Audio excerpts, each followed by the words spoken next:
Sistema de Garantia de Direitos, realizado pelo CRAI Barra do Piraí. Meu nome é Ana Carolina, sou assistente social, faço parte da equipe técnica do CRAI Barra do Piraí, aqui do Ministério Público, e serei a mediadora da noite. Peço por gentileza que vocês mantenham a câmera, o áudio e não gravem durante a palestra, porque isso interfere um pouco na qualidade da transmissão. Qualquer dúvida, pergunta ou apontamento, vocês podem colocar no chat que eu repasso para a palestrante da noite. Hoje o tema será tipos de violência e violações de direito.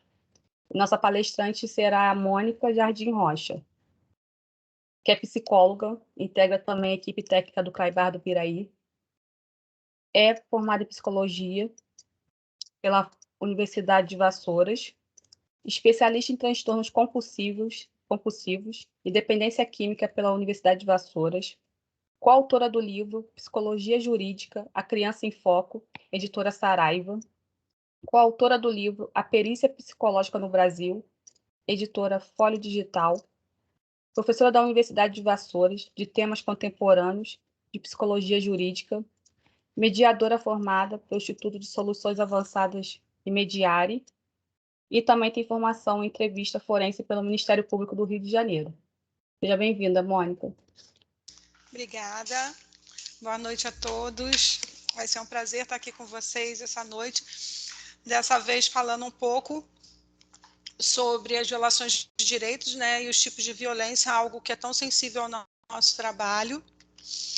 E para a gente falar sobre violência, né, para falar em violação de direitos, nós precisamos falar de vulnerabilidade social e situação de risco. Situações que impedem o pleno desenvolvimento das comunidades, de seus moradores, mas principalmente de crianças e adolescentes, produzindo com isso um cenário cercado de variadas formas de violações de direitos. E quando a gente busca conceituações sobre o que seria a situação de risco, encontramos diversos profissionais que elencam diferentes características para descrever o que entendem por situação de risco. Parece ser uma situação, uma definição bem difícil, né? Bastante relacionada a privações de ordem diversas ou as necessidades básicas não atendidas. Algumas conceituações citam as baixas condições socioeconômicas, como a pobreza, a falta de saneamento básico, desemprego, a exclusão social como elementos presentes na vida de crianças e adolescentes em situação de risco. Outras conceituações citam que o local de moradia é uma referência também muito presente em muitas respostas, seja pelas moradias precárias, ambientes insalubres, morar em comunidades, sobre os viadutos, ou mesmo na rua, e também não ter uma moradia fixa.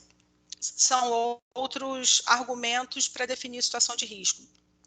A exclusão social ou as más condições de vida, elas são ainda descritas com muitas referências também, como as privações, a falta de escola, a falta de alimentação adequada, como a fome e a desnutrição, a falta de lazer e de cultura, a falta de vestiário, a falta de assistência médica ou medicação e as questões que perpassam pela segurança.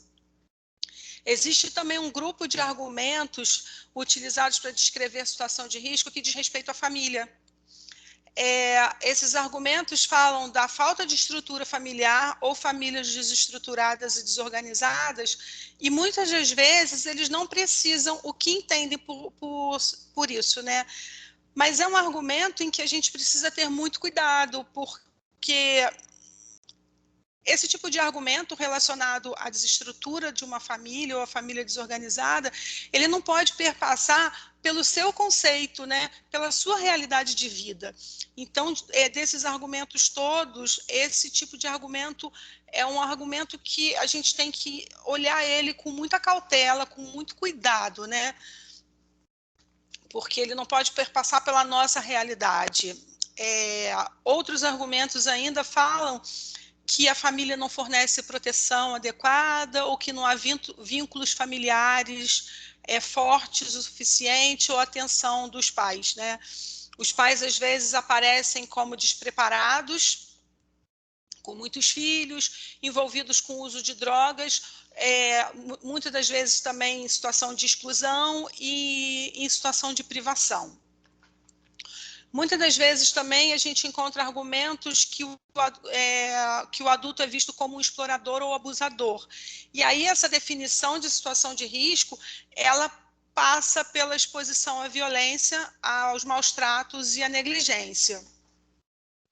Outras situações que a gente encontra, né, para definir a situação de risco são apontadas como quando a criança ou adolescente possui algum tipo de patologia, realiza algum tipo de trabalho infantil, como a venda de balas nos faróis, né, ou ainda esmolar nas ruas, e o próprio uso de droga. Muitas das vezes a criança se coloca em situação de risco por conta da drogadição e da própria marginalidade. Muitos profissionais, eles traçam, portanto, um quadro muito complexo, né, em que pesam as más condições de vida, associadas a mecanismos de privação de direitos básicos e um apoio familiar e social muito fragilizado.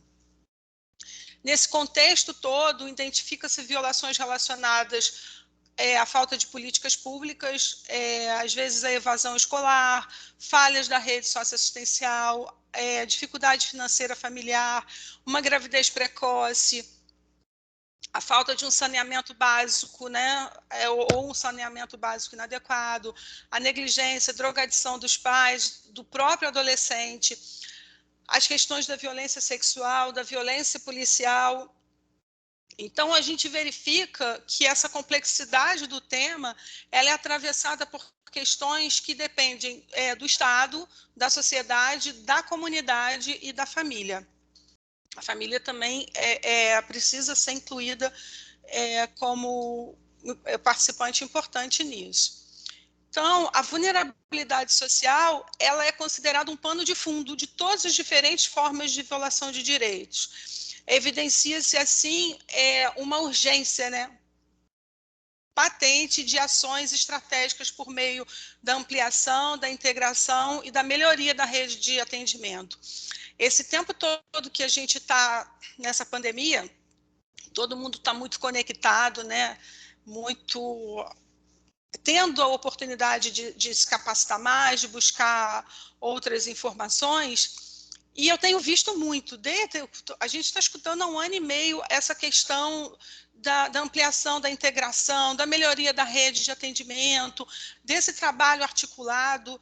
Então, assim, mais uma vez a gente está aqui ouvindo e falando sobre a questão da articulação, da organização, a interligação entre os profissionais e a instituição, que mostra-se, assim, de extrema importância para uma atuação eficaz do sistema de garantia de direitos, principalmente quando esse trabalho todo interligado, essa organização toda amplia, ocorre uma ampliação da oferta de políticas públicas nas áreas com maior número de casos de violação de direitos. E, nesse sentido, o papel do Conselho Tutelar é de extrema importância.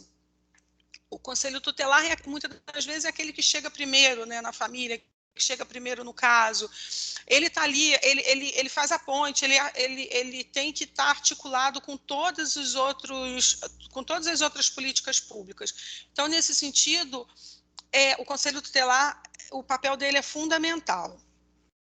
E aí, quando a gente pensa nessa situação toda de violação de direito, apesar de haver uma legislação protetora, né, dos direitos das crianças e do adolescente, tantos outros diplomas, tantos outros documentos que falam sobre isso, todos aqui presentes se deparam diariamente com crianças e adolescentes com os direitos ameaçados ou violados. E é por isso que é extremamente importante todas as pessoas que trabalham nos serviços saberem identificar essas situações, a quem recorrer e o que fazer para que essa ameaça ou a violação cesse, tá? Quando a gente pensa no Estatuto da Criança, que no seu artigo 5º ele estabelece que Nenhuma criança ou adolescente será objeto de qualquer forma de negligência, discriminação, exploração, violência, crueldade e opressão, punindo na forma da lei qualquer atentado por ação, omissão aos seus direitos fundamentais. Ou seja, basta ter isso? Não, né? Porque como a gente já falou aqui, diariamente a gente se depara com as crianças sofrendo violência, seja ela de natureza física, de natureza sexual, psicológica, assim como a negligência e o abandono. Então, agir de forma efetiva na garantia dos direitos de crianças e adolescentes pressupõe conhecer os tipos e a natureza das violências, né? Bem como as suas formas e manifestações, além de ser fundamental a gente ter um conhecimento das consequências da exposição dessa criança e do adolescente a essa violência. Porque só assim a gente vai conseguir atuar em todas as dimensões, né? Com fluxo ágil, com fluxo competente, em cada nível de atenção e sempre com trabalho em rede. O Ministério da Saúde, ele usa o conceito de violência da OMS, que é um conceito que eu acho que é muito válido para o meu trabalho. Esse conceito diz que violência é o uso intencional da força ou do poder real ou ameaça contra si próprio, contra outra pessoa ou contra um grupo ou uma comunidade, que resulte ou tenha grande possibilidade de resultar em lesão, morte, dano psicológico, deficiência de desenvolvimento ou privação. Ou seja, é um conceito muito amplo, né? Porque ele fala da lesão, ele fala da morte, mas ele fala da deficiência do desenvolvimento. Pode ser causado por privação ou não. Então, ou seja, para uma criança crescer com a sua rigidez mental garantida, ela precisa estar livre de violência. Então, esse conceito da OMS, ele é bem amplo e eu considero esse conceito para o meu trabalho. Então, e a violência que acomete as crianças e adolescentes, o Ministério da Saúde define, né, tem um conceito que é quaisquer atos ou omissões dos pais, parentes, responsáveis, instituições e, em última instância, da sociedade em geral, que redundem em dano físico, emocional, sexual e moral das vítimas. Ou seja, está incluindo aí a sociedade. Todos nós somos responsáveis para proteger os direitos de crianças e adolescentes, né? Eu me lembro aqui, eu e Carol fizemos um curso, eu até nem consegui completar o curso, Carol completou, sobre a primeira infância do Conselho Nacional de Justiça. E uma das primeiras aulas era um caso em que as crianças estavam passando por uma situação de vulnerabilidade social, de situação de risco, e que alguém fez aquela denúncia. E lá nos debates do curso estava se discutindo isso, qual era o papel dos vizinhos, da comunidade, nesse contexto, né, de denúncia de uma situação de violação de direitos de uma criança. Ou seja, a sociedade, o próprio conceito do Ministério da Saúde está aí falando que qualquer ato ou omissão por parte da sociedade também. Então, a gente tem que estar se sentindo incluído nisso. E para realçar os aspectos e as relações entre os diferentes tipos e as naturezas de violência, o modelo proposto pela OMS classifica a violência em 3 grandes categorias, que é divididas em tipos de violência mais específicos, que é a autoprovocada, a interpessoal e a coletiva. E o que seria isso? A violência autoprovocada é aquela violência praticada contra si mesmo, né? Que envolve aqueles comportamentos autolesivos, que é muito comum em adolescentes, comportamentos suicidas e o suicídio propriamente dito.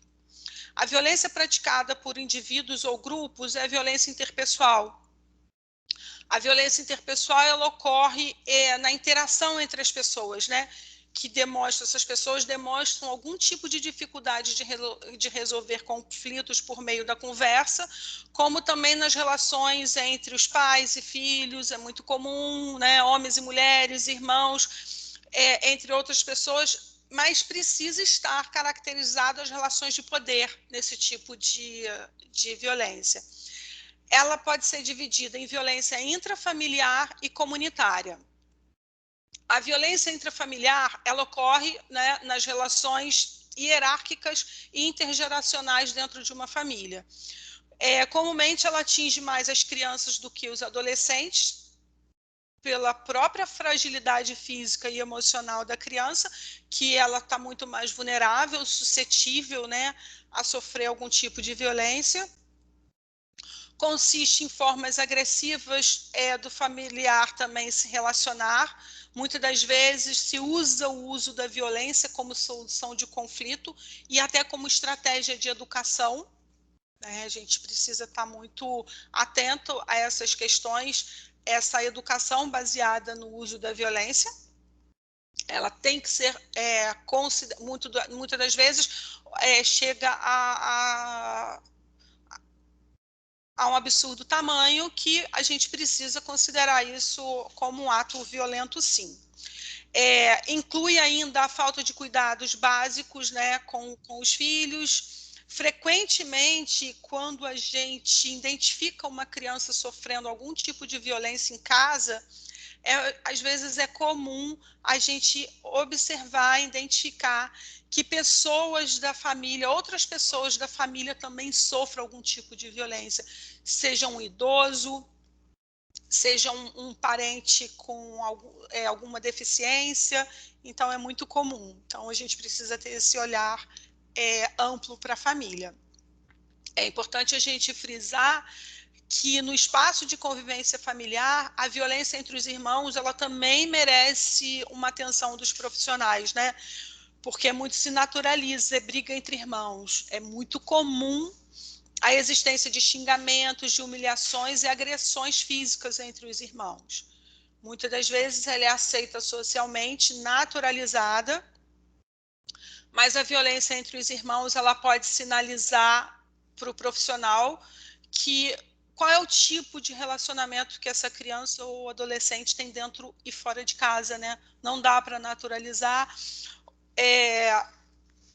uma situação de violência entre os irmãos que vai se perpetuando, que começa com um conflito ali, um xingamento, uma briga, uma implicância, e isso vai se escalonando, né? E quando chega na adolescência, eclode muitas das vezes em violência física e causando muito dano naquela relação ali entre irmãos. A violência comunitária, ela se caracteriza pelo fato de ser praticada entre indivíduos sem laços de parentesco, né? Pode ser conhecidos ou desconhecidos.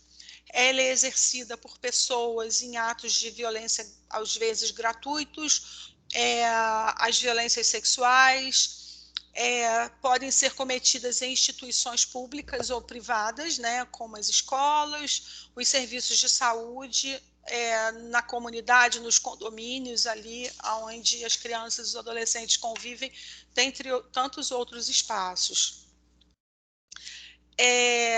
Agora, outro tipo, né, caracterizado é a violência coletiva, né, que ela é praticada pelas organizações. A violência coletiva, em geral, ela é cometida por grandes grupos e muitas das vezes pelo próprio Estado. Ela se caracteriza por quaisquer distinção, exclusão, restrição, que tem o propósito ou o efeito de anular ou prejudicar os exercícios dos direitos humanos e as liberdades fundamentais do sujeito. E aqui a gente consegue incluir a violência estrutural ou social e a violência de gênero. Tá?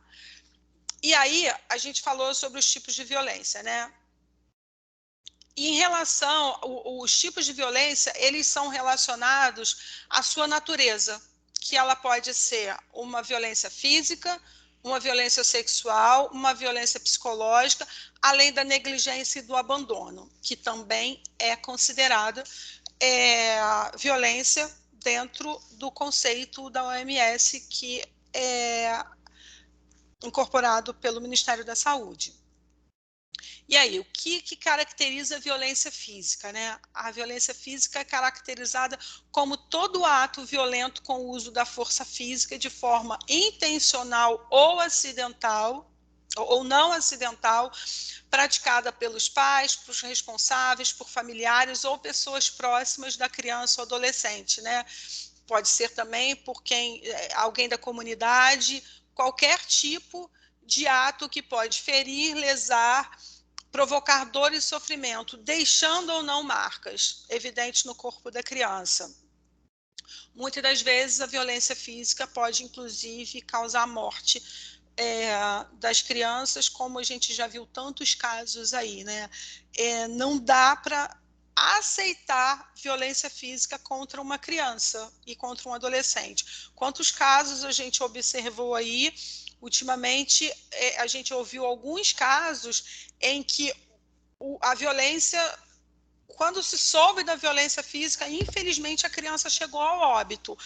Mas a gente tem casos marcantes, impactantes, em que havia o indício da violência física, houve a denúncia.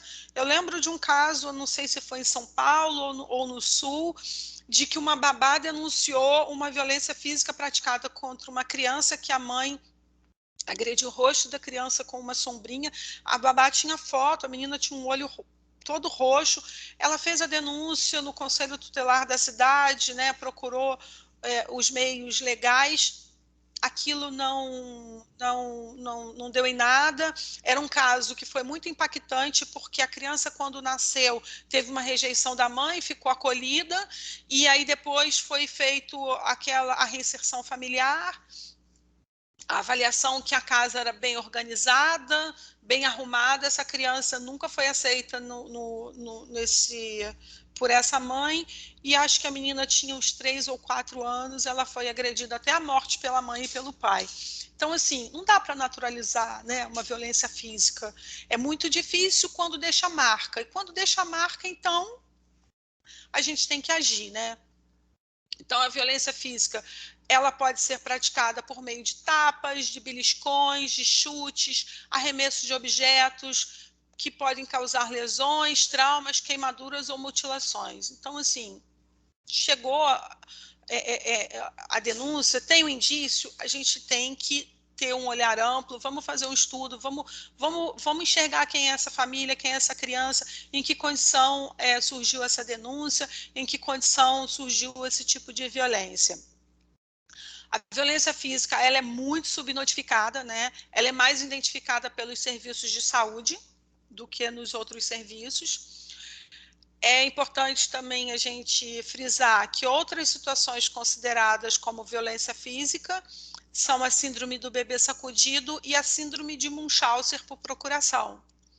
A síndrome de Munchausen, ela é caracterizada pela simulação ou criação por um dos responsáveis ou criador, ou cuidador, que normalmente, em grande parte dos casos, é uma maior frequência da mãe, né?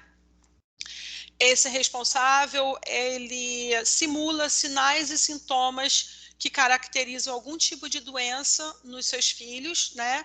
Ela é considerada uma forma de violência física por exigir dos profissionais de saúde a execução de uma série de exames e investigações, muitas das vezes penosos e invasivos para a criança, né?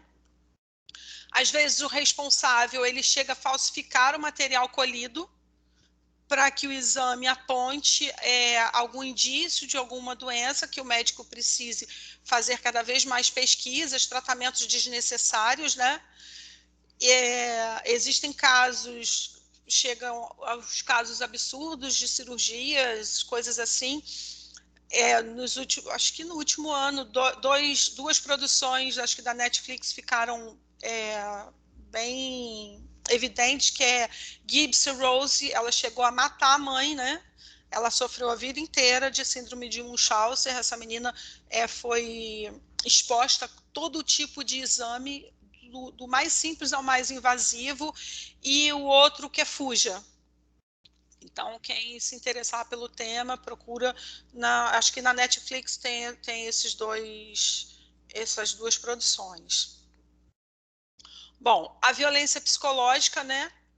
Ela é toda ação que coloca em risco ou cause dano à autoestima, à identidade ou ao desenvolvimento psicossocial adequado de criança e do adolescente.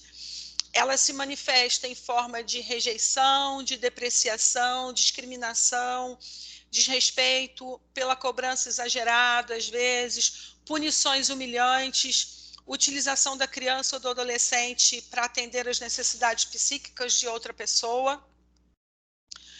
Algumas formas de violência psicológica são o testemunho da violência, né? É uma forma de violência psicológica, porque são situações violentas que a criança ou o adolescente toma conhecimento ou presencia em casa, principalmente, na escola ou na comunidade.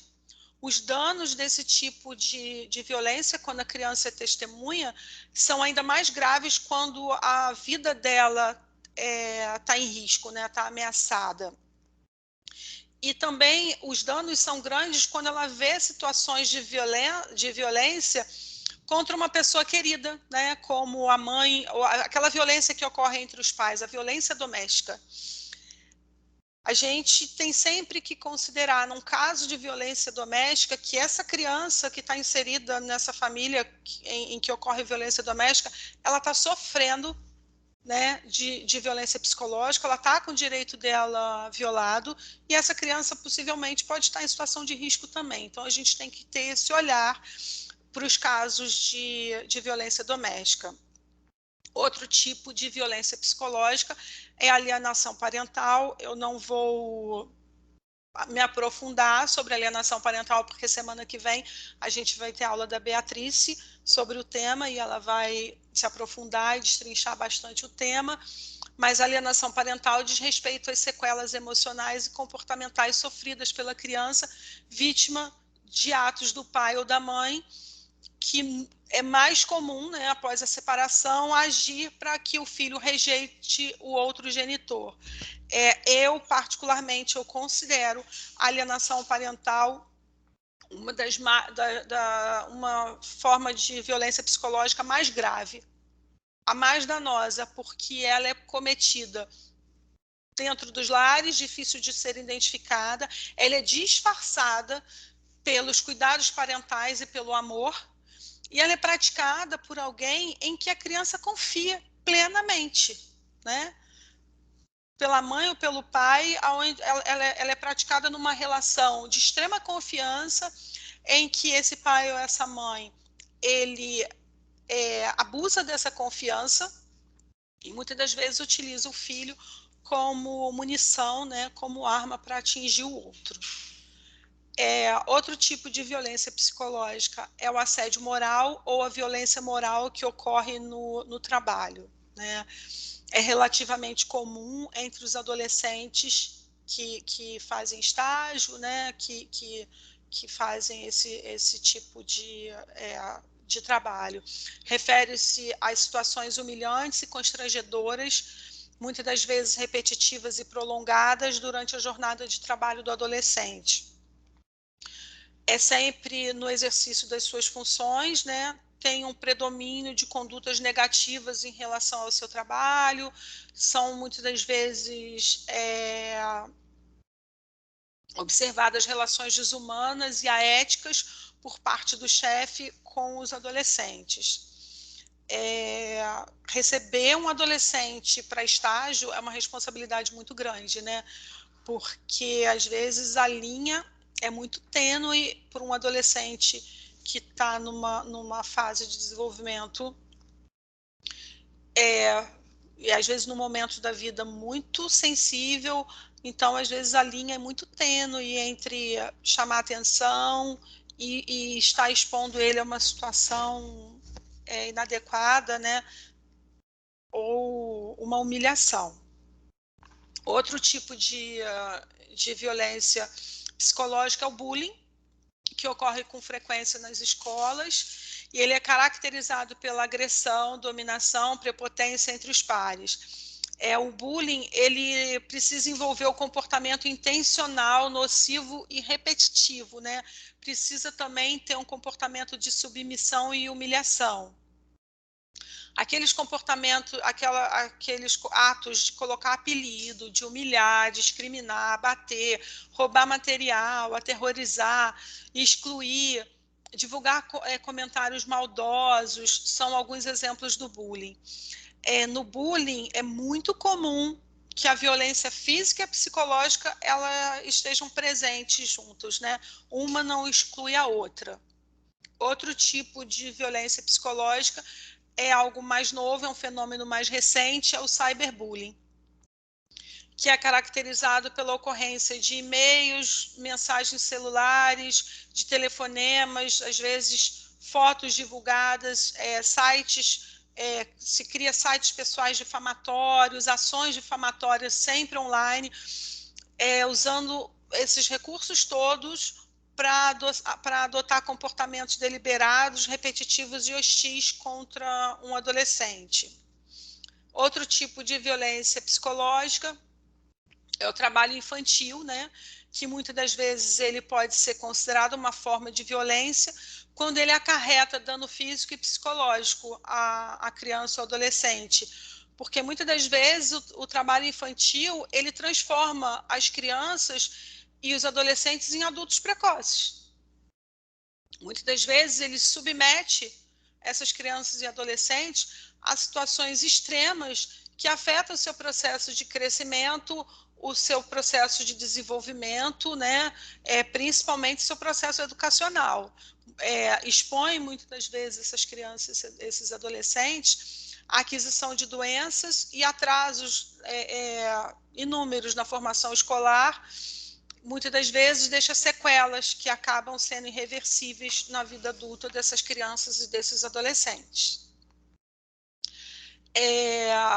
A violência de natureza sexual, eu também não vou me estender sobre esse tema, porque na semana que vem a Beatriz também vai abordar com profundidade o tema da violência sexual junto com o tema da alienação parental. Mas a violência sexual é todo ato ou jogo sexual com a intenção de estimular sexualmente a criança ou adolescente, visando a utilização para obtenção de satisfação sexual, em que os autores da violência, muito importante isso, estão em estágio de desenvolvimento psicossocial mais adiantado que a criança ou adolescente. Porque às vezes a gente se atém só à idade, né?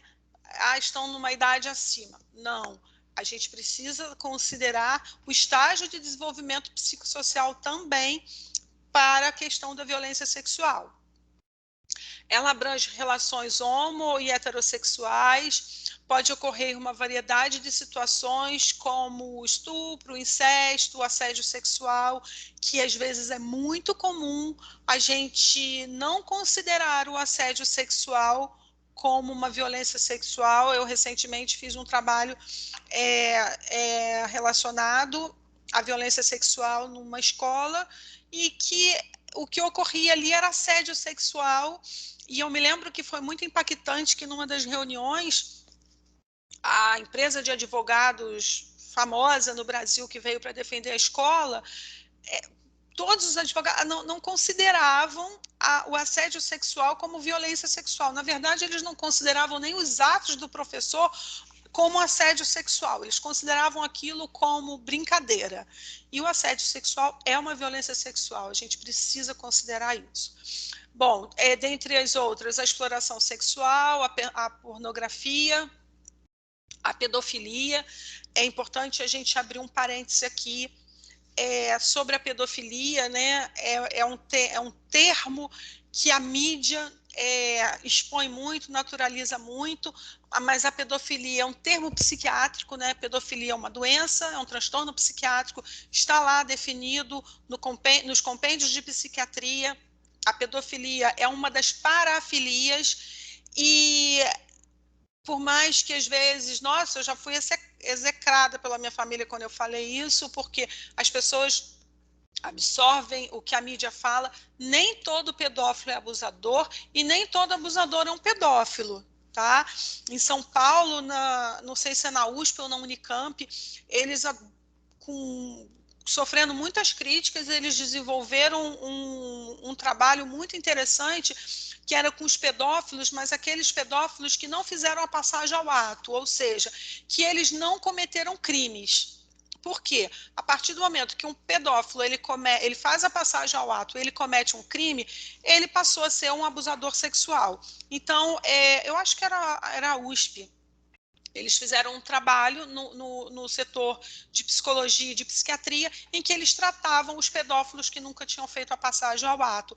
E eles tiveram que romper muitas barreiras, né? Porque imagina esse homem, muitas das vezes casado, e ele reconhecer que ele tinha esse desejo por crianças e por adolescentes. Então, eles fizeram parte inicialmente de um projeto piloto, se ofereceram, eram voluntários, né?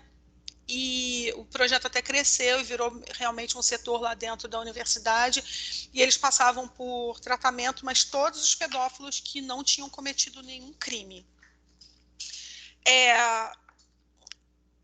A variedade de situações da violência sexual pode também passar pela manipulação da genitália, de mamas e ânus das crianças, até o ato sexual com penetração, a imposição de intimidades, o exibicionismo, os jogos sexuais e as práticas eróticas não consentidas e impostas, porque a gente precisa diferenciar, né, os jogos sexuais quando ele é consentido. Eu vou falar um pouco mais sobre isso. O voyeurismo, que é a obtenção do prazer sexual por meio da observação, é muito comum. A questão do voyeurismo nos pedófilos, isso é muito comum. Então, a violência sexual, ela é predominantemente doméstica, né? Especialmente na infância. Os principais perpetradores são, em sua grande maioria, os companheiros das mães, em seguida os pais biológicos, avós, tios, padrinhos, ou seja, em sua grande maioria, o sexo masculino, mas eles também podem ser praticados pelas mães, pelas avós, pelas mulheres, alguém do sexo feminino ou qualquer outra pessoa que mantém com a criança uma relação de dependência, de afeto, principalmente, né, de confiança num contexto de relação aí, e muitas das vezes incestuosa. Outro tipo de violência quanto à natureza sexual é a exploração sexual, que caracteriza-se pela utilização sexual da criança ou do adolescente com a intenção de lucro ou troca, seja uma troca financeira ou de qualquer espécie. Em geral, esse tipo de exploração sexual, ele é usado meios de coação e persuasão, podendo haver um intermediário, um aliciador. É uma forma de violência sexual que afeta as classes sociais e etnia mais vulneráveis, né? É muito comum em situações de vulnerabilidade social muito grande. Afeta qualquer tipo de etnia e ambos os sexos. É mais comum entre adolescentes mulheres, né, provenientes daquelas classes de baixa renda. Há um tempo atrás, muitos anos atrás, a gente recebeu uma situação de exploração sexual que marcou muito a gente, porque a questão da troca, né, a obtenção da troca, primeiro que eram famílias extremamente vulneráveis, moravam num lixão, e os exploradores eram pessoas abastadas, pessoas influentes na cidade, e eles exploravam sexualmente aquelas adolescentes em troca de um saco de fubá. Era muito absurdo, era muito perverso. Toda forma de exploração sexual daquele caso foi muito perversa. Graças a Deus, todos eles foram presos e condenados. Esse tipo de violência pode ocorrer de 4 formas, né? Em rede de prostituição, em rede de pornografia infantil, especialmente na internet, né? na dark web da vida, no tráfico para fins sexuais e nas viagens para fins sexuais também, né? Aquele turismo sexual. Quando eu falei ali em cima sobre a questão dos jogos sexuais, é muito importante a gente saber, quem trabalha, né, com criança e adolescente, a gente saber diferenciar a violência sexual dos jogos sexuais infantis. Por mais difícil que seja, a gente precisa compreender que na infância é comum no desenvolvimento, né, das crianças as brincadeiras sexualizadas, que a psicologia chama de jogos sexuais. E que esse tipo de brincadeira costuma preocupar demais os familiares e os profissionais. E é muito comum, né, não é raro nessas situações, a identificação da criança, muitas das vezes como culpada ou como vítima, tá? Mas a gente precisa entender e aceitar que a autoestimulação, a autoexploração, o beijo, o abraço, o toque, a exposição de genitália para as outras crianças e aqueles joguinhos do tipo papai e mamãe, eles são normais e fazem parte do desenvolvimento infantil, tá? Esses comportamentos, eles são formas de explorar a capacidade do corpo da criança, né? Tal como ela explora a vida em si, tal como ela faz com correr, com pular, com ler, com aprender. Como parte do desenvolvimento infantil normal da criança, essa forma de exploração ela precisa e deve ser equilibrada pela curiosidade com outros aspectos do seu universo de vida. Não dá também para a criança ficar só fixada naquela questão da autoestimulação e da autoexploração. Não, ela precisa ser mediada e equilibrada com outro tipo de curiosidade do seu universo, né? Ela é guiada, esse tipo de descoberta ela é guiada pela curiosidade espontânea, precisa ser guiada pela curiosidade espontânea, precisa ser despreocupada e divertida.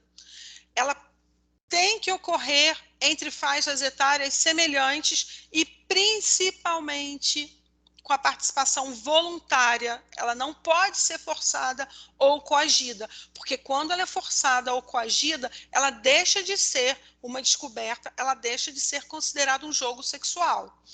O relacionamento entre os participantes dessas brincadeiras, quando estão em outras atividades, ele deve ser normalmente cordial e amigável, sem hostilidade ou agressividade, que indique qualquer tipo de coação, né? Qualquer tipo de coisa inadequada.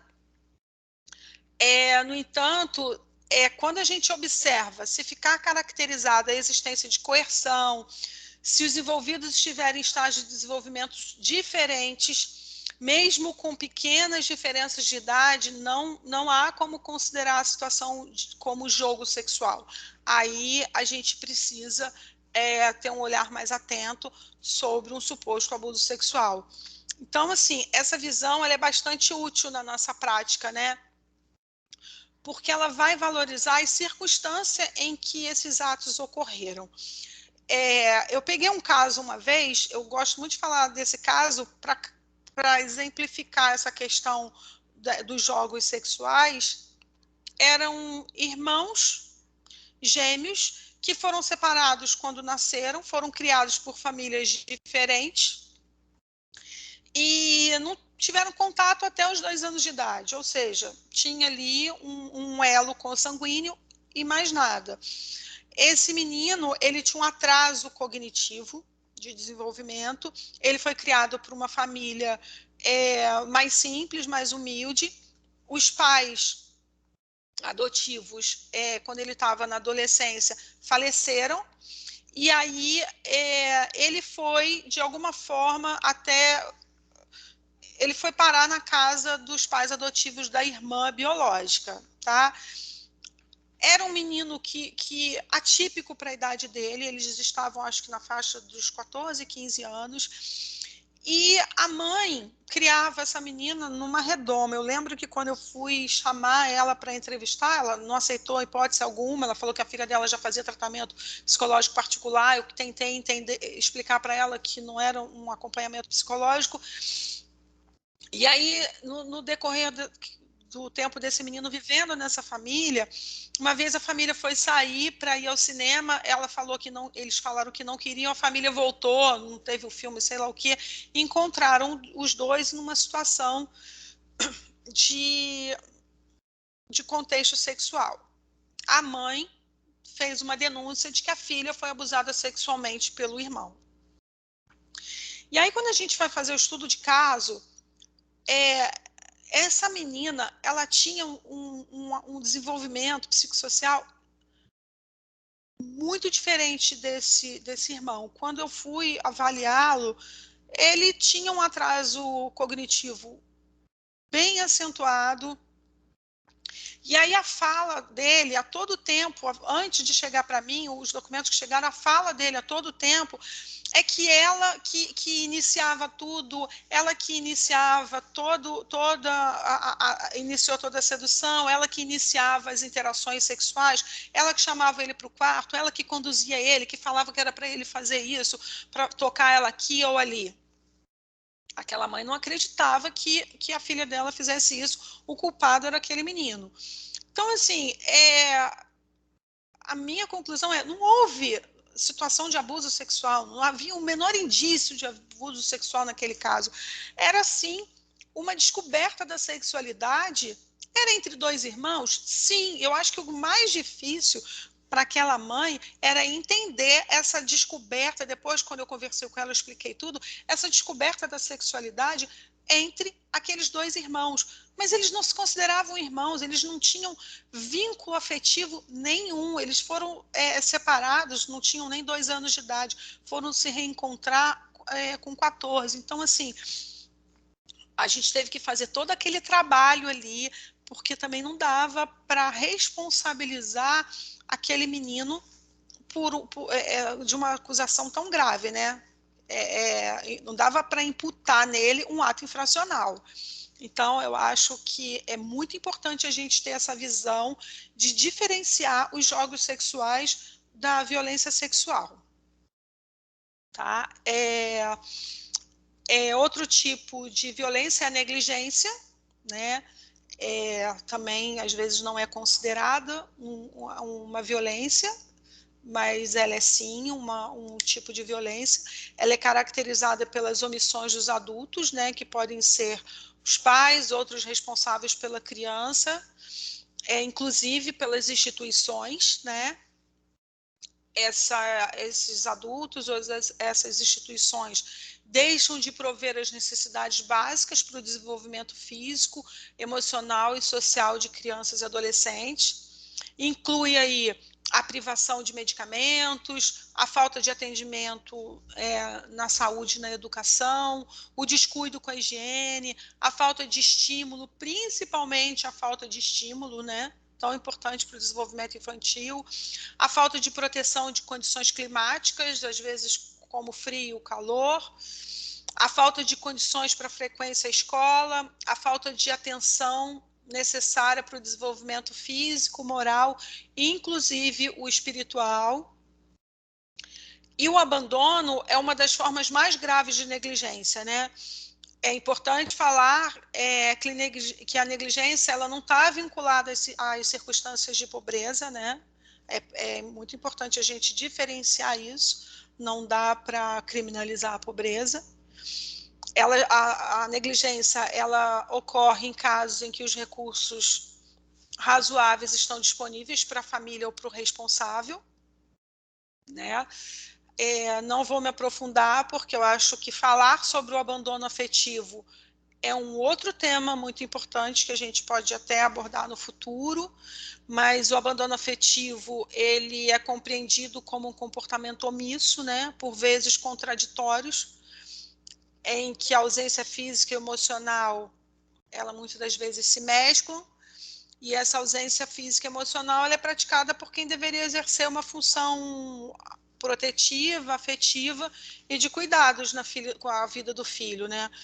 O abandono afetivo, ele também é uma privação do direito à convivência familiar, né? Saudável e protetiva, porque muitas das vezes o pai, quando abandona um filho, ele comete o abandono afetivo, ele está privando essa criança ao direito à ampla convivência familiar.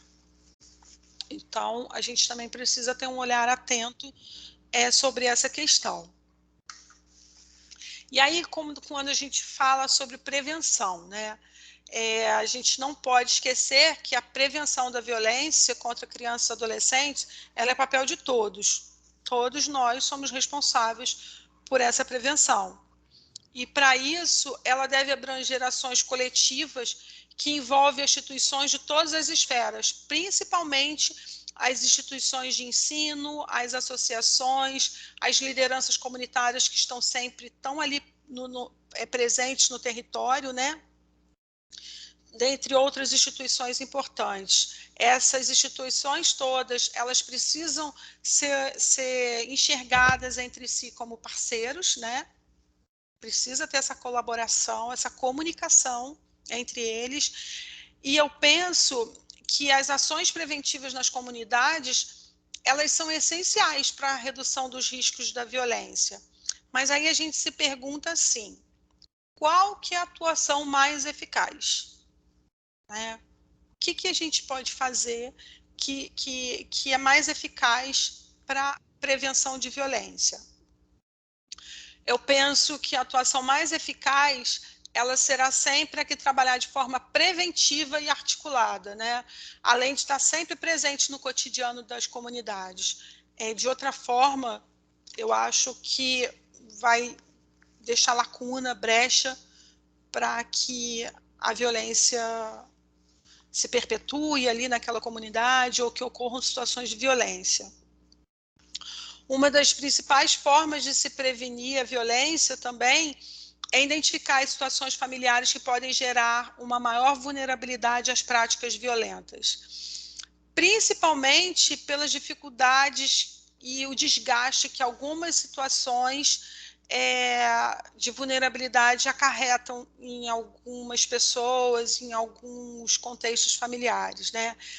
As situações como a perda do emprego, o uso abusivo de álcool e outras drogas, a separação conjugal, a morte de algum membro da família, essas situações geram desgaste emocional, geram angústia e elas requerem uma atenção redobrada dessas famílias no sentido de ajudá-las a lidar com essas diversidades e, muitas das vezes, até para minimizar a busca da violência como forma de enfrentá-la. É muito comum, né?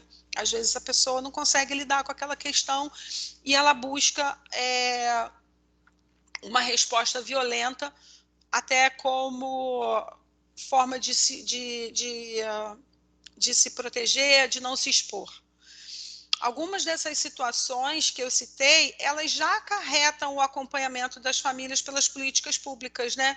Então, é extremamente importante como está ali, as políticas públicas já estão acompanhando aquelas famílias, observou alguma situação dessa, a gente precisa ter esse olhar atento. Quando a gente vai pensar nessas situações de prevenção, a gente precisa ter esse olhar atento para essas questões que podem deixar essas famílias em situação mais vulnerável, com mais angústia, que podem gerar atos violentos, né? Então, essas famílias merecem um maior cuidado, um olhar preventivo mesmo em relação à ocorrência de possíveis violências nesses contextos aí. Também existe a possibilidade da gente fazer prevenção, evitando que as violências que já ocorreram voltem a ocorrer, né? Seja nas relações atuais ou até se perpetuando pelas gerações futuras. A gente precisa evitar essa violência intergeracional, que às vezes eu temo que ela está sendo muito naturalizada, né? Então a gente precisa pensar nessa situação. Nesse contexto, é muito importante a adoção de medidas preventivas à ação violenta, e eu acho que é muito válido, às vezes, um trabalho pedagógico nas comunidades e até dentro das famílias, orientando que as crianças e adolescentes, eles são sujeitos de direitos, eles não podem ser alvos de violações e eles têm legislações que os protegem, né? e que culpabilizam os agressores. Eu acho que esse trabalho pedagógico, às vezes, não é nada muito elaborado. Eu acho que a própria conversa ali, eu acho que é muito válido esse trabalho pedagógico e surte muito efeito. Nessa perspectiva, a ação dos profissionais que atuam nas comunidades é muito importante, né? Ganha um papel assim extremamente importante. E aí é o que a gente fala, o que a gente veio propor também com esse seminário, né? Para que isso ocorra também, é indispensável proporcionar uma capacitação continuada para esses profissionais que atuam nesses serviços. Outra forma de prevenção, eu acho que reduzir os efeitos e as consequências da violência também é uma forma de prevenção, né? Para que isso ocorra, é muito importante que os profissionais que atuam junto às famílias tenham habilidade para analisar de forma individual cada caso e construir de forma articulada, né? Aquela coisa que a gente fala sempre, tem que ser uma atuação articulada, né? Com toda a rede. É um projeto de intervenção e acompanhamento para essa vítima quando é uma criança ou quando é um adolescente, e principalmente para o agressor quando a agressão acontece num contexto familiar, quando a agressão é cometida pelo pai, pelo padrasto, e que não exista a hipótese de destituição do familiar. Então, a gente não pode desconsiderar o agressor desse contexto. Então, esse trabalho precisa incluí-lo. Outra ação importante de prevenção de violência são as estratégias que são desenvolvidas no espaço do território, né? Elas se mostram muito eficazes e implicam todos os atores. Acho que ela precisa implicar todos os atores da rede de atenção, de cuidado, todos os atores do sistema de garantia de direitos. As ações também que ocorrem, né, aquelas ações que são voltadas para a organização de rede, que ocorrem com a mobilização da comunidade, sejam pelos vizinhos, amigos, familiares, os mentores de grupos, essas ações que têm como objetivo o fortalecimento e orientação para as crianças, aquelas ações que têm a promoção de atividades de recreação para os adolescentes em situação de risco, e às vezes quando inclui a família, ela também se mostra muito eficaz para a prevenção de adolescente. Tinha um município que a gente atendia, nunca vou me esquecer, a gente recebia muito procedimento de adolescente envolvido com droga, aquela situação toda de violência, de vulnerabilidade social. Eu nunca vou me esquecer da fala de uma assistente social do CRAS da localidade, em que ela falava que os adolescentes chegavam lá no meio da tarde e falavam: tia, tem alguma coisa para eu fazer?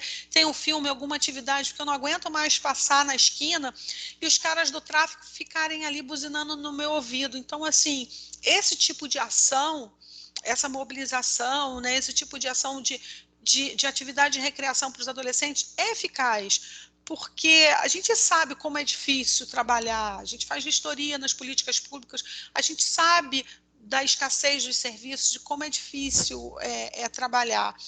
Mas, assim, de pensar em alguma atividade, pensar em alguma forma de mobilização, buscar apoio da comunidade, dos empresários locais, porque, infelizmente, está aí. O tráfico oferece, muitas das vezes, para os adolescentes algo muito mais atrativo do que que a própria política pública que está ali atuando naquela comunidade pode oferecer. E isso, quando eu ouvi isso dessa assistente social, que o menino falava: tem alguma coisa para eu fazer, alguma coisa para eu brincar, um filme para ver, algum jogo, alguma coisa, ele queria ficar ali naquele espaço. Com certeza ele se sentia protegido. Porque eu não aguento mais passar na esquina e os caras do tráfico ficarem buzinando no meu ouvido. Então, assim, isso me atentou muito, abriu, assim, os meus olhos para essa questão, para esse tipo de prevenção, né? E aí, agora que a gente falou sobre esses tipos todos de violência, né, contra crianças e adolescentes, não dá para a gente não pensar assim, ok, falou quais são as violências, sobre a prevenção, mas essas vítimas, as crianças e adolescentes, elas precisam ser protegidas, elas precisam ser ouvidas de alguma forma, né? E aí, aproveitando esse espaço, aproveitando que a gente está aqui nesse seminário, eu acho importante fomentar com vocês que a Lei 13.431 de 2017, que alterou o ECA e estabeleceu o Sistema de Garantia de Direitos, trouxe artigos importantes que regulamentam a forma como as crianças e adolescentes em situação de violência devem ser ouvidas, né? Que são elas a escuta especializada e o depoimento especial. O depoimento especial é aquela oitiva da vítima, seja ela criança ou adolescente, que vai ocorrer perante a autoridade policial ou judiciária. Então, o depoimento especial ele ocorre ou em sede policial ou em algum centro de referência que tem uma autoridade policial ou com a autoridade judiciária, que normalmente é o depoimento especial já em sede de juízo.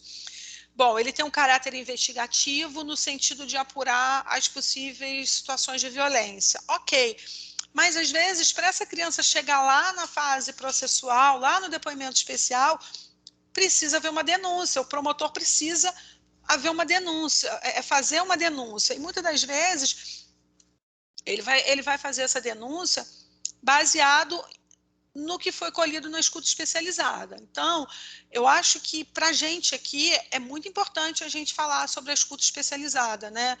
Que é o procedimento da entrevista sobre a possível situação de violência contra criança ou adolescente. E aí eu gostaria de frisar que sobre a possível situação de violência, seja ela física, psicológica, sexual, sobre uma possível, não dá para a gente excluir. Eu não vou escutar criança em situação de violência, tá? E a lei diz, a escuta especializada é o procedimento de entrevista sobre uma possível situação de violência contra uma criança ou adolescente, no intuito de garantir a proteção e o cuidado dessa vítima. E a escuta especializada, ela é realizada pelas instituições da rede de proteção, né? Com os profissionais da educação, ela pode ser feita pelos profissionais da educação, da saúde, pelo conselho tutelar, principalmente pelos serviços de assistência social, dentre outros. Então, eu acho extremamente importante a lei de 2017, teve o período lá, né, da vacância da lei, a gente já está em 2021, a gente está aí numa pandemia em que, infelizmente, as violações de direitos não cessaram, as violências físicas não cessaram, a emocional não cessou e, principalmente, a violência sexual não cessou. Eu acredito que possa não estar chegando, né? Não, ela está sendo subnotificada, principalmente porque não está tendo aula presencial. E aí, como que um professor vai identificar uma violência sexual dentro da casa que muitas das vezes ocorre aquela violência? Então, a gente precisa pensar de que forma essa escuta especializada está sendo realizada na nossa região. A gente precisa pensar em como vai se realizar essa escuta especializada. A gente precisa estar apto para realizar a escuta dessas crianças de forma adequada. Nós precisamos nos articular, tá? E aqui a gente está se colocando, eu me coloco como integrante da equipe técnica do Ministério Público, a gente precisa se articular enquanto rede para colocar em prática o que está previsto nessa lei. Porque comparado, ok, no Rio tem, Volta Redonda já tem o centro integrado. Eu acho que é um momento que a gente está aí e a gente precisa se articular. Todos os entes aqui, todos os representantes de cada instituição aí, de cada política pública, nós aqui, enquanto Ministério Público, eu acho que o espaço desse seminário já é um passo para isso, porque a gente precisa, de alguma forma, pensar no como que a gente vai se articular para colocar em prática o que está previsto nessa lei, tá? Eu já estou aqui basicamente que finalizando, e para as pessoas da rede, eu gostaria, assim, falar de material. Eu tenho para mim, como meu livro de cabeceira, o meu material muito de apoio aqui na minha atuação no Ministério Público, um material em que foi baseado a construção de alguns centros de referência para atendimento a crianças vítimas no estado do Rio, que é a linha de cuidado para atenção integral à saúde das crianças e adolescentes em situação de violência. Ela foi feita pelo Ministério da Saúde, mas é um material extremamente rico, tá? É um material de orientação para gestores e profissionais de saúde, mas ele tem o propósito de sensibilização e de orientação, não só para os gestores de saúde, mas para todas as pessoas que atuam com crianças e adolescentes, tá? Ele orienta, é um material com ação contínua ali, ele vai ele vai do beabá, realmente, tá? Então, o conteúdo desse material, ele está organizado de forma muito pedagógica, tá? Ele busca não só estimular o desenvolvimento das ações de prevenção de violência, de promoção da saúde, a cultura da paz, mas ele também contribui na identificação dos sinais e sintomas da violência. Aqui é bom a gente fazer um parêntese, né?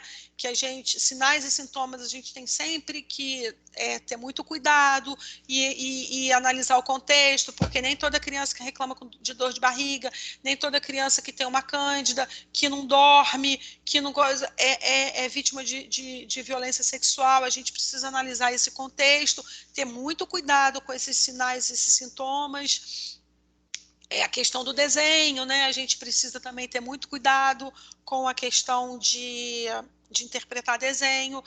Então, esse material, ele estabelece uma linha de cuidado para atenção integral à saúde das crianças, dos adolescentes e as suas famílias em situação de violência. É um material que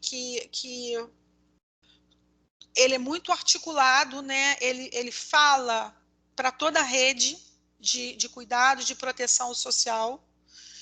Ele foi feito pelo Ministério da Saúde, mas ele fala para todos os profissionais. Eu acho que é um material muito rico e que ele deve ser de conhecimento de todos os profissionais que atuam com crianças e adolescentes, tá?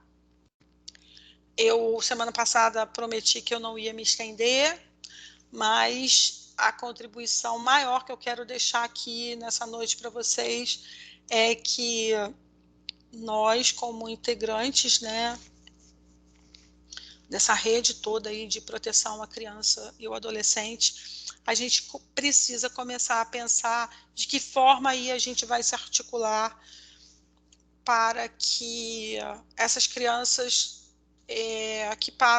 que são vítimas de violência, elas sejam ouvidas de forma adequada, e a gente precisa colocar em prática a escuta especializada na nossa região, tá bom?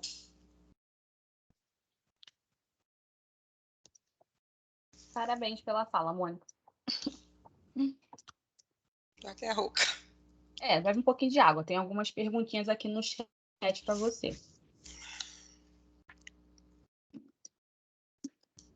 Então, da Thaís Alves. Eu acredito que a Thaís atue no município de Rio das Flores. Depois você confirma para mim, Thaís, por favor? Ela traz, o que fazer quando a família presencia e denuncia o jogo sexual das crianças, entre primos, por exemplo, ao Conselho Tutelar? É necessário comunicar essa situação como notícia de fato? Então, eu não sei das questões jurídicas, tá? O doutor Gustavo aí que pode me dar uma cola, mas a questão do jogo sexual, eu não sei também, eu não me lembro o Conselho Tutelar de Rio das Flores, se ele tem equipe técnica. Primeiro a gente vai precisar saber, porque imagina, né? É muito comum, eu acho que quando há denúncia desse contato sexual, é feita a denúncia e chega aqui para a gente um adolescente como a vítima e o outro como suposto abusador. E aí, quando a gente vai fazer o estudo, não existe não é um caso de abuso sexual, é um caso é um jogo sexual, uma descoberta da sexualidade entre aquelas crianças, entre aqueles adolescentes. E aí, no final disso, aquelas crianças foram vítimas, né? Elas foram expostas. A sua intimidade foi exposta, né? Seja a menina que quis, que partiu dela aquela descoberta da sexualidade, seja o menino que tem que ficar ali conversando com uma psicóloga que ele nunca viu, com uma doida que ele nunca viu, para contar como é que aconteceu aquilo, que é para que eu possa entender como que aquilo aconteceu.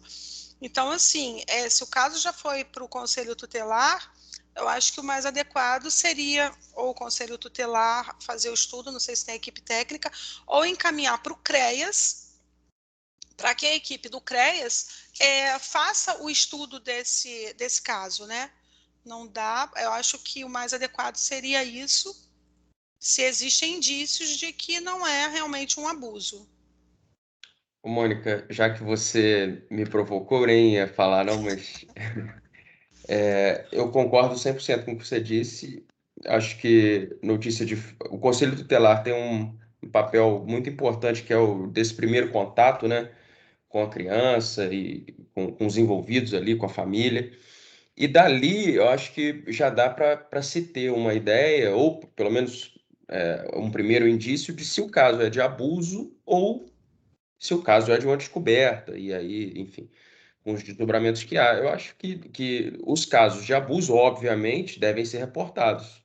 Que não é abuso, não tem sentido a gente movimentar toda uma máquina, né? Claro que nem sempre isso é óbvio, nem sempre isso salta aos olhos no primeiro momento, mas quando for o caso de dúvida, aí eu concordo plenamente contigo, que é caso de fazer um estudo, e aí quem é técnico na área pode ter essa percepção refinada, digamos assim.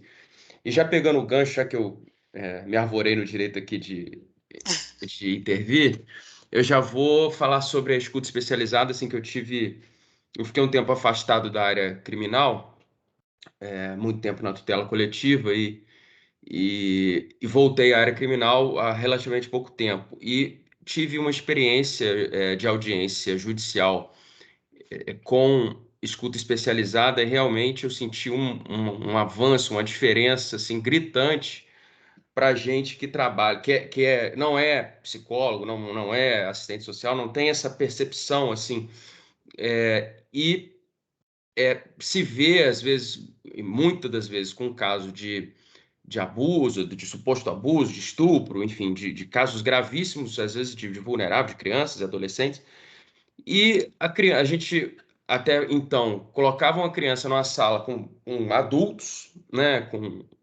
no meu caso, e o juiz com que eu trabalho, ambos homens, com terno normalmente, um ambiente muito hostil, muito, né, que eu acho que dificulta demais extrair, né, com o mínimo de cuidado que cada caso exige, extrair da criança. Então, assim, a escuta especializada eu acho que foi um baita avanço.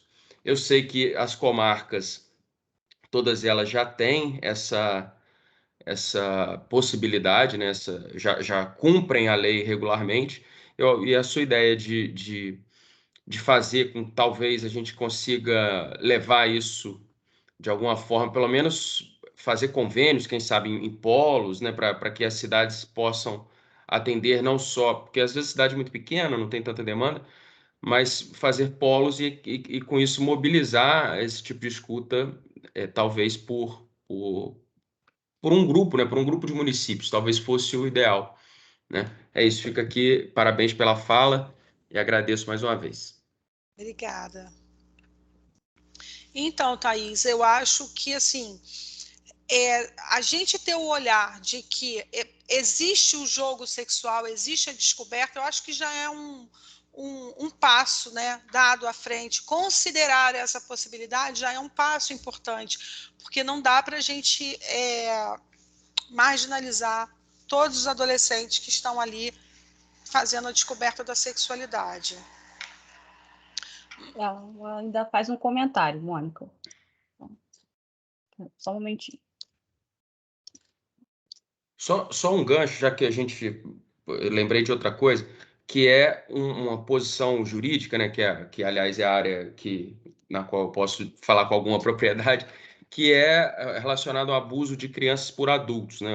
É até uma questão já sumulada, ou seja, é bem tranquilo na jurisprudência, que a relação de adulto com crianças menores de 14 anos, o crime de estupro de vulnerável é, independentemente da criança ser já com a aparência física desenvolvida, de já não ser mais virgem, enfim, esse tipo de questão paralela não é nem aventada mais. A questão é quase que objetiva. Um adulto ciente da idade de uma menina menor de 14 anos e mantém relação com ela, isso por si só já é crime para doutrina, para jurisprudência quase pacífica no nosso país. Até porque o adulto está em fase de desenvolvimento e emocional muito mais à frente, é ele que teria que colocar um limite nessa relação, né? Mais alguma pergunta, Carol? Então, o comentário da Thaís essas denúncias de jogos sexuais entre crianças e adolescentes são muito frequentes em Rio das Flores, e em sua maioria são judicializadas e criminalizadas. Infelizmente. Eu acho que elas são criminalizadas e judicializadas justamente porque a gente não tem uma cultura de olhar tudo como abuso sexual, né? A gente precisa mudar o nosso olhar, ampliar, né, os nossos olhos, ampliar as nossas possibilidades, porque pode ser que seja a descoberta da sexualidade, um jogo sexual. E aí é por isso que é extremamente importante que a gente construa, que a gente tenha o espaço da escuta especializada. A escuta especializada é aquilo que vai ocorrer na rede, né? Que vai olhar a possível violação de direito, a possível ocorrência da violência, que violência que é ou não tem violência. Então, quando essa criança é escutada na rede antes de partir para a delegacia, quando ela é escutada ali na rede de forma adequada, com um ambiente em que, sem pré-julgamento, né, sem construção de um boletim de ocorrência, num espaço adequado, com profissionais capacitados, com pessoas que estejam aptas a estar diante do outro, né? Eu me coloco aqui como psicóloga, mas assim, não é porque o profissional é psicólogo que ele tá em condições de estar diante do outro. Para você estar diante do outro, você tem que estar ali inteiro diante do outro para escutar o que for que ele venha falar. Nem todo profissional está em condições de ouvir denúncias de abuso sexual. Então, assim, é uma crítica que eu faço, às vezes, dos serviços, né, das políticas públicas que vão colocar o profissional. Aquele profissional, às vezes, ele precisa ter liberdade, ele precisa ter um espaço no trabalho em que ele fale: é o meu limite, né? Eu não consigo escutar denúncia de abuso sexual. Seja o profissional que trabalha no CREAS, aonde for. Mas aí ele vai lá cuidar de outra demanda que tem naquela política pública, seja a demanda do adolescente, né? Seja a demanda do morador de rua. Então, assim, a pessoa que vai escutar, estar diante do outro para escutar uma questão de violência, ela precisa estar apta para aquilo, ela precisa reconhecer os limites dela, tá? E são questões, às vezes perpassam por questões pessoais, às vezes a gente não sabe o que cada um viveu na vida, ou a situação de violência, se já passou, que tipo de violência que passou. Então, eu acho que o primeiro ponto é esse, né? A gente precisa ter esse ambiente ali em que a pessoa fale: olha, eu não, para mim não dá, eu não consigo. Mônica, uma sugestão, já que parece que houve interesse na articulação de não sei se já uma política pública, mas talvez um treinamento das pessoas dos psicólogos dos municípios ou das equipes dos municípios. A gente tem o NUDECA do TJ, que é quem é responsável por essas escutas especializadas, né? E a gente poderia articular com eles, de repente, um tema, uma coisa sobre esse tema, enfim, para Mas um o que o próximo NUDECA evento. faz eles capacitam os profissionais para fazer o depoimento especial, que é gravado, tem todo um trâmite, que tem um protocolo a ser seguido. A gente precisa discutir a construção do espaço da escuta especializada, que não tem um contexto investigativo, não precisa Uhum. seguir protocolo forense, seja... tem vários, né? O Mas NUDECA tem, acho que já é até segue... uma experiência bem sucedida. Assim, claro que não precisa É, transpor aquele modelo, né? Mas já é um modelo que já tem algum êxito, né? Reconhecido aí, e talvez seja um primeiro passo. E trazer essa experiência nova também, né? Assim, um contato com essa realidade, porque na realidade, quando o desfecho é a judicialização, ele caminha ao final para isso, né? Para para essa isso. experiência no NUDECA e, enfim, o julgamento judicial, que é aquele rito mais formal e tudo mais. Claro, eu entendo perfeitamente o que você disse, que nesse caso é uma coisa mais, digamos assim, mais informal, mais preliminar e sem tantos protocolos, e que é bom que seja assim mesmo. Eu acho que a gente precisa pensar na região. Os municípios são muito próximos, tem muitos municípios pequenos, da construção mesmo de um centro integrado que não seja de um município, mas que seja um, uma parceria de alguns municípios, a construção de um centro integrado. Volta Redonda já tem o centro integrado. Então, lá eles Mas Volta fazem... Redonda é só de Volta Redonda? Lá o centro integrado, lá eles fazem a Volta Redonda é um escuta município grande, né? especializada no centro integrado, e eu tenho dúvidas se eles fazem o depoimento especial também lá no centro integrado, porque eu não sei se o centro integrado de Volta Redonda, os policiais se deslocam para lá, no caso, para fazer o Uhum. depoimento especial, mas que eles fazem a escuta especializada. Então, assim, aqui, porque Barra fica central, eu vejo a divisão do MP é diferente do TJ, né? Uhum. Então, assim, a gente tem vários municípios pequenos aqui. Então, não sei, de fazer uma parceria com os municípios, a gente precisa pensar, né, todos juntos, de que forma que isso pode se dar, porque tem uma lei aí, né? Tem, sim.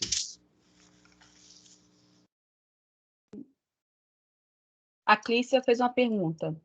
E quando o jogo sexual acontece entre familiares, com diferença de idades?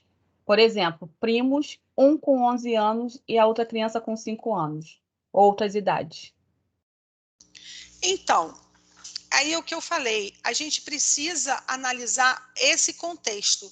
Essa criança de 11 anos, quem é essa criança de 11 anos? Né? Como que se deu isso? Tudo bem, uma criança de 5. A gente precisa analisar esse contexto. Quem é essa criança de 5 anos? Qual é o desenvolvimento psicológico dela, né? Essa criança, a gente precisa analisar o contexto, não é assim, como eu falei, às vezes a diferença de idade, a gente tem que olhar, no caso que o doutor falou, um adulto com uma adolescente. Isso aí já está tipificado na lei, que é estupro de vulnerável. E o adulto que tem que colocar um limite nessa relação, mas quando caso que adolescente e a criança envolvida, a gente precisa analisar muito bem esse contexto, porque há 11 anos, quem é esse menino de 11 anos, né? Vamos conhecer ele, vamos ver. Às vezes é um menino de 11 anos que tem alguma deficiência, tem uma sexualidade aflorada, aquilo faz parte... Não tem uma fórmula mágica de falar faz isso ou faz aquilo. Cada caso é um caso e a gente tem que olhar muito profundamente para dentro do caso. A Marilene faz um comentário. Boa noite. É essencial essa escuta especializada. Acho que você podia falar um pouquinho, Mônica, sobre a revitimização, né? Em relação à escuta, né? No sentido da vítima, né? Então, quando veio a lei, eu acho que foi um grande passo que a lei deu, porque normalmente as crianças passavam, né? Vai no conselho tutelar, vai na delegacia, vai aqui, vai ali. Quando eu falo sobre a gente repensar nessa questão da escuta especializada, Porque os casos de revitimização são muito grandes, a criança denuncia, seja na escola, né, seja para o médico, aonde que for. Essa criança normalmente passa pelo conselho tutelar, vai para a delegacia manda para o CREAS, vai para o Ministério Público.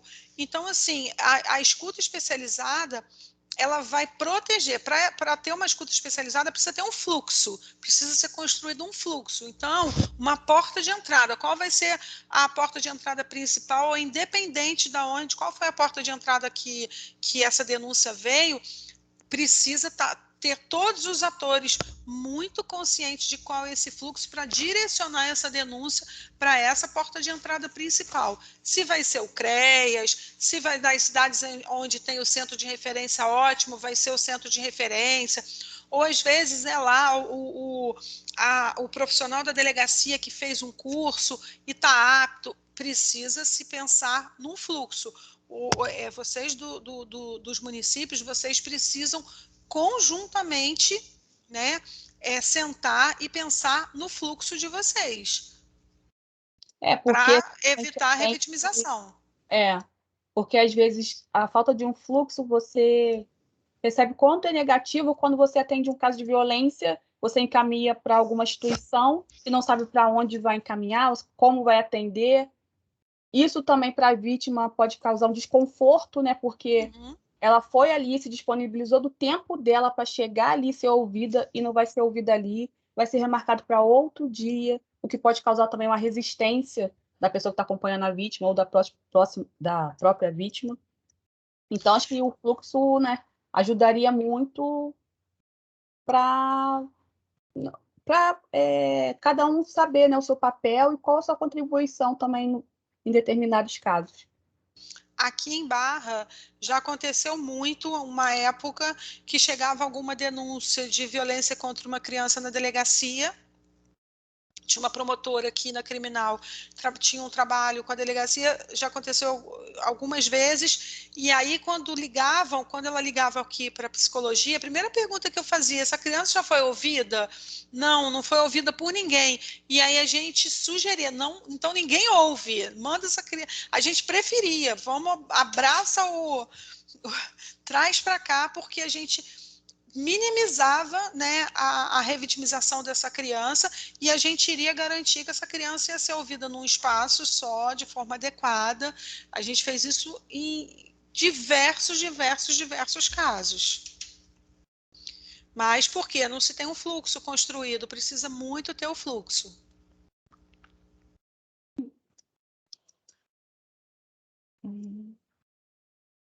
A Thaís coloca, em Rio das Flores seria ótimo ter esses polos, porque apesar de ser um município pequeno, tem bastante demanda. A Simone, que está representando o CREAS e o Abrigo de Vassouras, coloca, sendo a escola uma importante porta de entrada de casos de violência, uma vez que muitos alunos conseguem manter vínculo muito forte com seus professores, a ponto destes confiarem o suficiente para contar a violência que estão sofrendo. Você considera que seria necessário uma prévia capacitação dos professores para essa escuta especializada? Sim, é extremamente importante a escola se reconhecer como parte integrante e importante do sistema de garantia de direitos. Eu até vou lançar um artigo agora sobre isso, o papel da escola no sistema de garantia de direitos, principalmente relacionado a esse espaço de escuta para as crianças, por conta de um trabalho que eu fiz, de um caso reiterado de violência na escola, em que a escola simplesmente não se enxergava.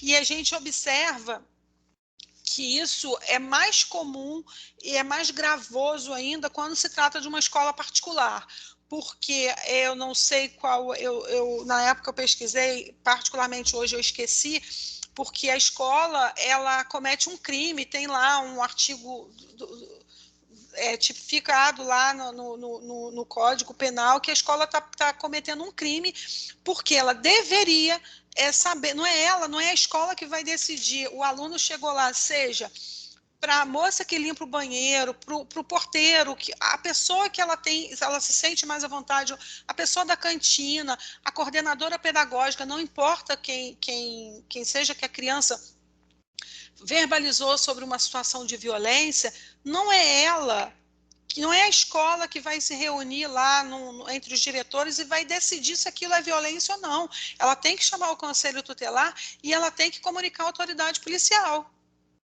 Porque, do contrário, ela está cometendo um crime. Então, assim, é extremamente importante que as escolas se enxerguem como parte integrante do sistema de garantia de direitos, como uma porta de entrada muito importante de violência contra a criança, seja física, emocional, psicológica. A criança pode relatar na escola que ela presencia violência doméstica dentro de casa.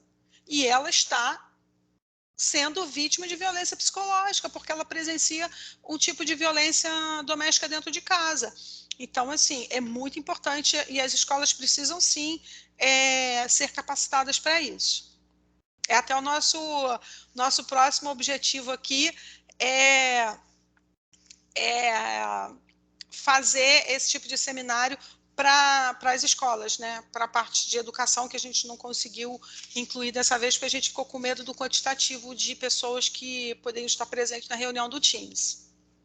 Outro dia, eu e o Séfora, a gente estava conversando, assim, como a gente observa nas escolas particulares o medo dessa notificação, o medo de chamar o conselho tutelar, mas é um papel deles, né? Ela até colocou essa pergunta, Séfora. Mônica, essas garantias de direito chegam às escolas particulares? Sim. O sistema de garantia de direitos inclui a parte de educação. Não fala se é educação privada ou pública. A escola faz parte do sistema de garantia de direitos. A escola é porta de entrada de violência. Então, ela tem que se enxergar, ela tem que ocupar o papel dela, sobre pena de estar cometendo crime.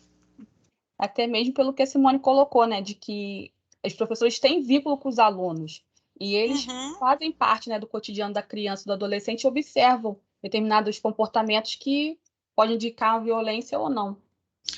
Para vocês terem noção, esse papel da escola é tão importante que esse trabalho que eu fiz, a omissão da escola acarretou uma multa de 1 milhão para ela. Porque foi reiterado, né, durante muitos anos, foi tudo provado. Então, assim, é papel da escola. Mônica, só para, já que você mencionou a lei que trata da obrigação da escola e do eu esqueci, médico, é o artigo 245 do Estatuto da Criança e do Adolescente, que é a Lei 8.069 de 90, e diz que deixar o médico, professor ou responsável por estabelecimento de atenção à saúde e de ensino fundamental para a escola ou creche, de comunicar à autoridade competente os casos que tenham conhecimento envolvendo suspeita ou confirmação de maus tratos contra criança e adolescente. Multa de 3 a 20 salários mínimos. É isso. Então, tá respondido. É obrigação da escola. Simone agradeceu, colocou perfeita explicação. Não, a Séfora colocou um comentário em relação à revitimização, né, da vítima, principalmente de crianças serem ouvidas diversas vezes, terem que repetir a mesma história várias vezes para pessoas diferentes que ela nunca viu na vida. Não tem mais nenhuma pergunta. Se alguém quiser abrir o microfone para fazer alguma pergunta para a Mônica, ou tiver mais algum comentário ou pergunta.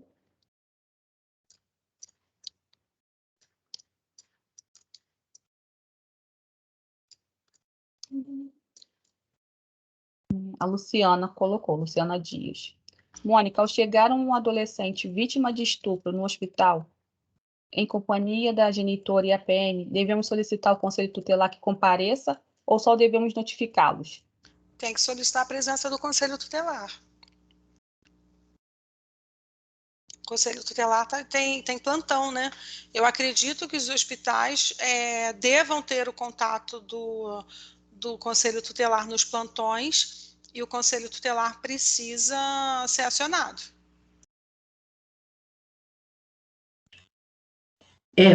Mônica, Posso falar? Pode. Então, eu sou a Luciana Dias, boa noite. Boa noite. A minha pergunta é porque, numa grande maioria, quando nós solicitamos o conselho tutelar, às vezes o retorno que nós temos é que está em companhia do genitor ou de algum outro familiar, que é só que é para a gente estar fazendo a notificação para que depois eles busquem pela família, entendeu? Aí por isso que me gerou essa dúvida. Assim, né, até para a gente saber mesmo, para melhorar até a nossa atuação, né? Mas o hospital tem que notificar o conselho tutelar. E se o responsável for o abusador? Pois é, pois é, pois é. Obrigada, Mônica. Nada. Não temos perguntas. Então, na semana que vem, a Beatriz vai falar sobre alienação parental e abuso sexual, e são temas assim, extremamente importantes, e a aula dela realmente é muito boa e muito impactante, as aulas, né, quando ela fala sobre esses dois temas. E aí a gente manteve o horário de 18 horas, porque o tema é bem extenso para falar profundamente sobre as questões do abuso sexual, as falsas acusações de abuso sexual, né, a implantação de falsas memórias, todas as questões que implicam alienação parental. Muitas das vezes a alienação parental tem ali uma falsa acusação de abuso também. Então a gente manteve o horário de 18 horas. E esses assuntos trazem muitas dúvidas, né, questionamentos, como proceder, né, diferença de um para outro. E obrigada por estarem aqui até agora me ouvindo. Obrigada a todos. Qualquer dúvida, vocês podem mandar para o nosso e-mail. Estamos à disposição.